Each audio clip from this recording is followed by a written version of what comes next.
Great big brother.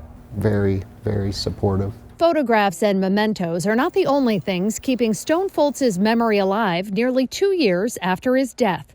Instead, a decision he made at just 16 years old to become an organ donor means his heart still beats on, his lungs still breathe, and critical pieces of his eyes still view the world that continues spinning without him in it. So the best thing we can do is continue to spread Stone's story and help others. Stone's story is a tragedy for his parents, Corey and Sherry, and a striking example of what some consider a national epidemic that's killed at least 60 students in the last 23 years, hazing on college campuses. The grooming sucks them in, it brainwashes them into thinking that it's okay, everyone had to go through this. Stone didn't get through it.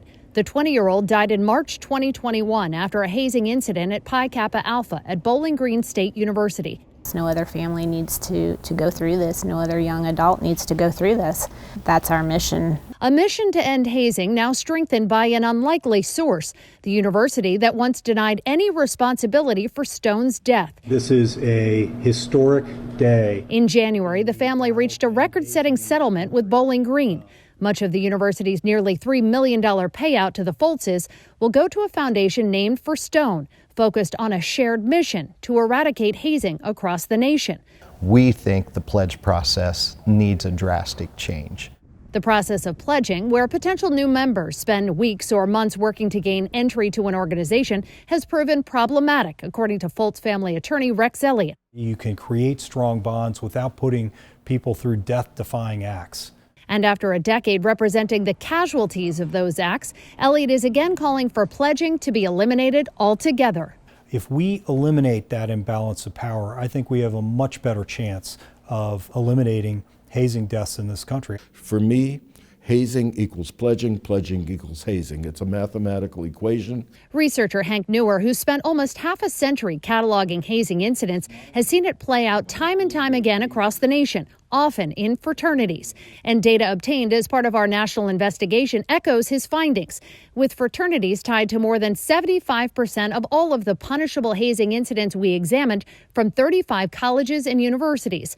We found pledges subjected to forced alcohol consumption, sleep deprivation, and even physical abuse at the hands of established members.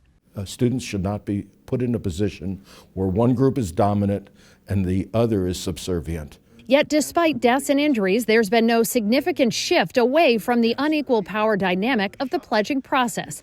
Our national investigative team found that pledging was stopped temporarily, shortened, or moved on campus following just 13 of the 265 punishable fraternity hazing incidents we examined. None resulted in outright pledging bans. The North American Interfraternity Conference, a trade group representing the nation's biggest fraternities, wouldn't talk on camera, but told us that for decades, fraternities have spent enormous resources educating students about the dangers of hazing, how to intervene and prevent it, and how to support victims. More has to be done. We need leadership on university campuses to step up and do a whole lot more than they've done up to now. The Foltzes consider university leadership at Bowling Green, through President Rodney Rogers, a partner in their efforts. He did not appear at the press conference announcing the settlement and their joint effort moving forward, and his office declined our interview requests. But in the wake of Stone's death, Rogers did create a presidential working group on anti-hazing, hosted an anti-hazing summit, and expanded the university health officer's role to include hazing prevention. And Bowling Green's records show the university has since taken a hard line when it comes to punishing students and groups who haze. I think it sends a huge message. It gives them the opportunity to show these other universities that, hey, we're gonna take charge. It's nowhere where it needs to be yet, but it's a step forward. It's definitely a step forward. A step the Foltzes hope will lead toward ending the rituals that rob them of the sun they see now only in pictures. Their new mission, yet another donation, turning Stone's loss into a way to save lives.